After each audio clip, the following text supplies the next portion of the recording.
행복한 교회 승리하는 성도 여러분, 남가주 은혜로 교회 오신 것을 환영합니다. 오늘은 29번째 함께하는 153 5월 22일 금요일입니다. 여러분 혹시 이런 말 들어보셨는지 모르겠습니다. 돼지는 하늘을 볼 수가 없다고 합니다. 목뼈가 아래쪽으로만 굽어 있어서 아무리 고개를 들어도 수평 이상으로는 올릴 수가 없다라고 합니다. 돼지는 그래서 평생 땅바닥만 바라보면서 먹고 살게 되어 있다라고 합니다. 이 얘기를 듣고 어떤 분들은 이런 말을 하더라고요. 우리가 이 땅에서 먹고 사는 것만을 추구하면은 우리 역시 영적으로 돼지와 마찬가지가 아닐까?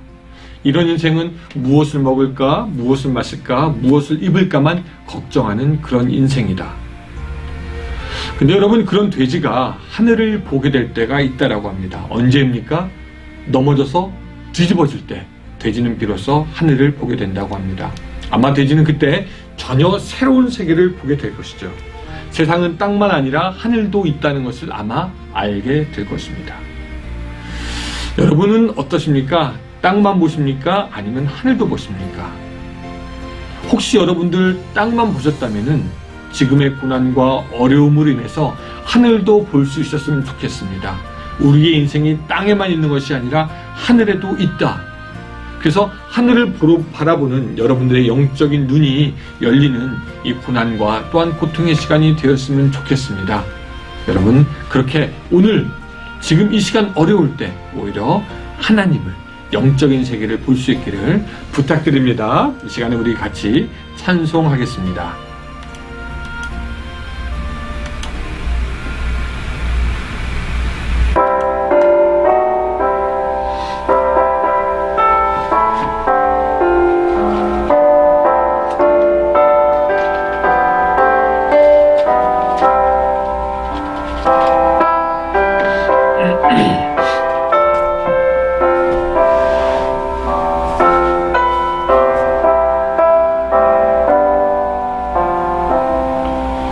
주 날개민 내가 편안히 쉬네. 밤 깊고 비바람 물어쳐도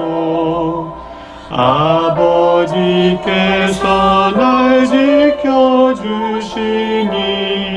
거기서 편안히 쉬리로다. 주 날개민 평안하다. 그 사랑 끊을 자는요.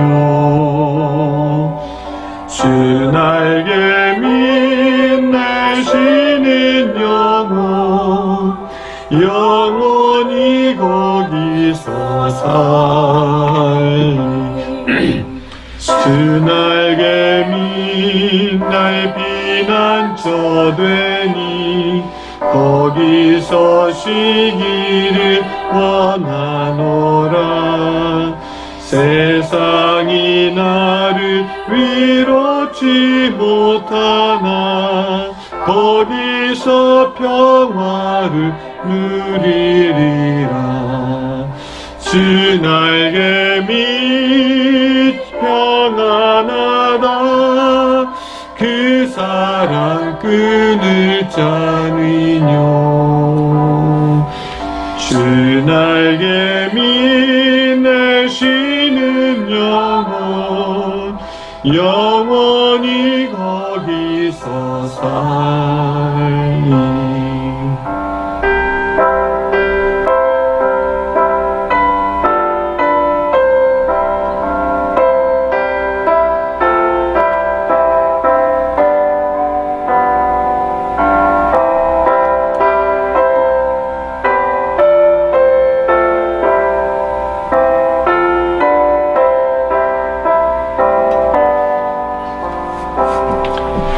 주 날개미 참된 기쁨이 있네.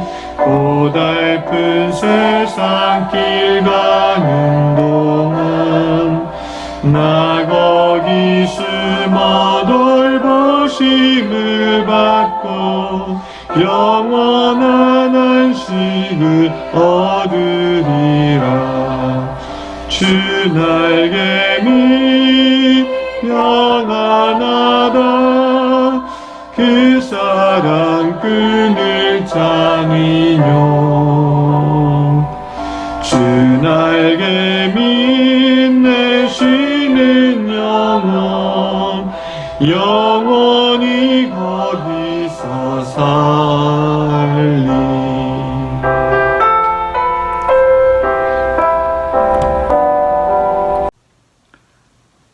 153 기도회를 사랑하시고 또 이 시간에 함께 하시는 여러분들을 진심으로 축복합니다. 우리 함께 하나의 말씀을 통해서 놀라운 은혜의 시간으로 함께 나아가길 소망합니다. 오늘 본문은 시편 119편 116절부터 117절까지의 말씀을 같이 보도록 하겠습니다. 시편 119편 116절부터 117절까지 말씀 우리 다 같이 한 목소리로 함께 읽겠습니다. 주의 말씀대로 나를 붙들어 살게 하시고 내 소망이 부끄럽지 않게 하소서. 나를 붙드소서. 그리하시면 내가 구원을 얻고 주의 율례들에 항상 주의하리이다. 아멘. 요즘 사회적으로 새로 생긴 단어 중에 하나가 코로나 블루라는 말이 있습니다. 이 말은 장기화된 코로나 사태로 인해서 우울감을 느끼는 것을 일컫는 말입니다. 한 인터넷 기사에 의하면 코로나 블루에 대한 설문조사에서 성인 응답자 중 절반 이상이 코로나 블루를 경험했다고 합니다. 많은 사람들이 고립, 외출 자제로 인한 답답함 혹은 미래에 대한 불확실성으로 인해서 코로나 블루를 경험하고 있는 것입니다. 다시 말해서 현대인들의 많은 사람들이 미래에 대한 희망이나 소망, 꿈을 잃어버려서 고통을 받고 있다고 해도 말은 과언이 아닐 것입니다. 많은 현대인들이 경제적인 어려움, 건강에 대한 염려, 집안에서의 답답함, 이런 원인들 뿐만이 아니라 미래에 대한 불안감으로 인해서 코로나 블루를 경험하고 심각한 우울증에 걸리고 있지만 그리스도인들이 이런 코로나 블루에 걸리는 일은 결코 없어야 할 것입니다. 왜냐하면 우리에게는 생명의 말씀이 있기 때문입니다. 창세기를 보면 요셉을 향해 그의 형제들이 꿈꾸는 자라고 말을 합니다. 요셉의 형제들은 비록 놀리는 말로 그를 가리켜 꿈꾸는 자라고 말을 했지만 결국 요셉의 꿈 때문에 그의 가족들까지 구원을 받는 결과를 가져옵니다. 그리스도인들은 모두가 꿈꾸는 자입니다. 우리는 모두 요셉과 같이 하나님이 주신 꿈을 꾸고 하나님의 꿈을 향해 열심히 달려가는 사람들입니다. 그러니까 코로나 블루와 같은 희망이 없고 답답함 속에서 걸리는 그런 질병에서 벗어나서 우리는 날마다 하나님이 주시는 꿈을 향해 달려나가야 된다는 것입니다. 하나님의 꿈은 무엇입니까? 바로 오늘 본문에서 말씀하고 있듯이 주의 말씀이 곧 하나님의 꿈이고 우리 그리스도인들이 꾸어야 할 꿈입니다. 주의 말씀은 우리를 살리는 생명의 말씀입니다. 우리가 하나님의 말씀을 붙들고 살아가면 우리는 영원히 살 수 있는 구원의 축복을 누리게 됩니다. 그러나 하나님의 말씀을 잃어버리면 어떻게 되겠습니까? 결국 우리도 코로나 블루보다 더 무서운 지저스 블루에 걸릴 수도 있게 될 수 있는 것입니다. 예수님을 잃어버리고 하나님 나라에 대한 소망도 잃어버린 채 결국 삶의 희망조차 잃어버리게 되는 지저스 블루에 걸리지 않으려면 무엇보다 먼저 하나님의 말씀을 붙들고 말씀에 근거한 소망과 꿈을 가지고 있어야 합니다. 앞에서 요셉에 대한 이야기를 했으니까 요셉에 대해서 좀 더 이야기를 해보겠습니다. 요셉은 꿈을 꿨다는 이유로 형제들에게 미움을 받다가 애굽으로 팔려갑니다. 그리고 종살이를 하다가 억울한 누명을 쓰고 감옥에 갇혔습니다. 지금처럼 정식적인 재판을 받고 몇 년 형량을 받고 감옥에 들어간 것이 아니라 억울하게 감옥에 갇힌 이후에 언제 다시 풀려날 수 있을지 아무런 희망도 없는 상태로 그 감옥에서 생활을 하게 된 것입니다. 오늘 풀릴지 내일 풀릴지 아무도 모르는 상황. 그런 상황이 꼭 지금 우리와 같은 상황이었을 것입니다. 미래에 대한 소망이 전혀 보이지 않습니다. 그러나 요셉은 결코 자신의 삶을 포기하지 않았습니다. 성경 어디에도 그가 우울감에 휩싸였다고 말하는 곳은 단 한 군데도 나오지 않습니다. 그가 코로나 블루와 같은 상황에 처했다고 아무 데도 나오지 않는다는 것입니다. 오늘 함께 읽진 않았지만 시편 119편에 보면 105절 말씀에 이렇게 말씀합니다. 주의 말씀은 내 발의 등이요 내 길의 빛이니이다. 오늘 우리에게 주신 소망의 말씀을 붙잡고 나아가면 미래에 대한 불안감이 있을 수 없습니다. 만약에 그런 불안감이 있다고 하더라도 하나님의 말씀을 붙들고 나아가면 오늘 본문의 말씀처럼 나를 붙들어 살게 만들어 주신다는 겁니다. 어떤 것이요? 하나님의 말씀이. 하나님의 말씀이 나를 붙들어 살게 만들어 주신다는 겁니다. 오늘 본문 117절에서 시편 기자는 또한 이렇게 기도를 합니다. 나를 붙드소서 그리하시면 내가 구원을 얻고 주의 율례들에 항상 주의하리이다. 주의 말씀을 우리가 붙들기 시작하면 우리에게 소망이 생기는 것뿐만이 아니라 우리가 연약하고 지쳐 쓰러지려고 할 때 하나님께서 우리를 붙들어 주십니다. 말씀에는 생명이 있습니다. 사랑하는 성도 여러분, 오늘 하루 코로나 사태로 인해서 우리는 답답한 하루를 또 보내야 할 것입니다.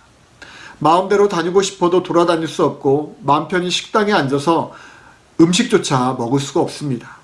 요즘처럼 스트레스가 많고 우울증과 사회적 무력감이 들 때가 없었던 것 같습니다. 이런 시기에 우리가 이 세상을 살아갈 수 있는 힘은 바로 말씀밖에 없음을 잊지 마시기 바랍니다. 주의 말씀은 나를 붙들어 살게 해주시는 생명의 말씀입니다. 이 말씀이 우리에게 소망을 가져다 줍니다. 요셉처럼 아무런 소망이 없는 환경 속에서도 하나님 말씀 때문에 꿈을 꿀 수 있고 말씀 때문에 소망을 가질 수 있는 우리 성도님들이 되어지기를 주님의 이름으로 축원드립니다. 오늘도 주의 말씀에 소망을 품고 하나님 나라를 향해 힘써 달려가는 저와 여러분들이 될 수 있기를 간절히 축원드립니다. 기도하겠습니다. 하나님 아버지 감사합니다. 오늘도 하나님 말씀을 붙들고 나아가길 원합니다. 오늘 하루도 힘써 살게 하여 주시고 오늘 하루도 주의 말씀에 붙잡혀서 우리가 하나님의 꿈을 꾸고 하나님의 소망을 품고 달려나가는 자들 되어지게 하여 주시옵소서. 예수님의 이름으로 기도합니다. 계속해서 함께 30분 동안 기도하겠습니다.